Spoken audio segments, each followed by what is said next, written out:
आज माननीय आदरणीय माझे मित्र, विशेषतः वृक्षप्रेमी, निसर्गप्रेमी आदरणीय भराटे सर या ठिकाणी आलेले आहेत, ताई आलेले आहेत बरोबर. ताईचं नाव मला स्वातीताई आणि निखिल मोरे साहेब. हे सगळेजण समाजसेवक आहेत, देशाच्या हितासाठी काम करतात आणि आज इकडे माझ्याकडे आले. खरं तर इकडे खूप वेळा रात्री बेरात्री छोट्या मुली असतील, अत्याचार झालेल्या महिला असतील, त्यांच्या निवास भोजनाची इथं सोय असते. गेली 12-14 वर्षापासून अनेक मुलींना ह्या बालगृहाने स्वीकारलेलं आहे. 2-4 दिवस, 2 महिने, 6 महिने, वर्ष, 2 वर्ष आम्ही त्यांना इकडे सांभाळतो. त्याच्या सर्व अडचणी संपल्या की मग आम्ही त्यांना नवीन घरामध्ये पाठवतो.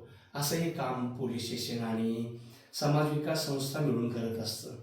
आलेल्या माणसाला काहीही न देता परत पाठवणं माझा धर्म नाही.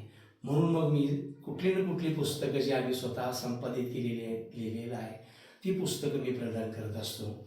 माझी बहीण जी हयात होती तिनं घरात येऊन ओव्या गायल्या, मी लिहून काढल्या, कारण ती सुद्धा एक बहिणाबाई होती.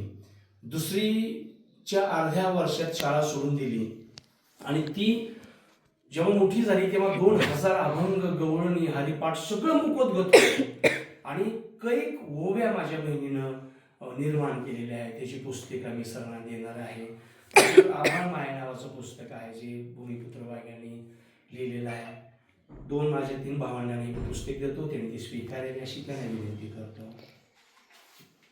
धन्यवाद. आपण आलात, खूप बरं वाटलं. थँक्यू. धन्यवाद. तुमच्या गावाला शुभेच्छा.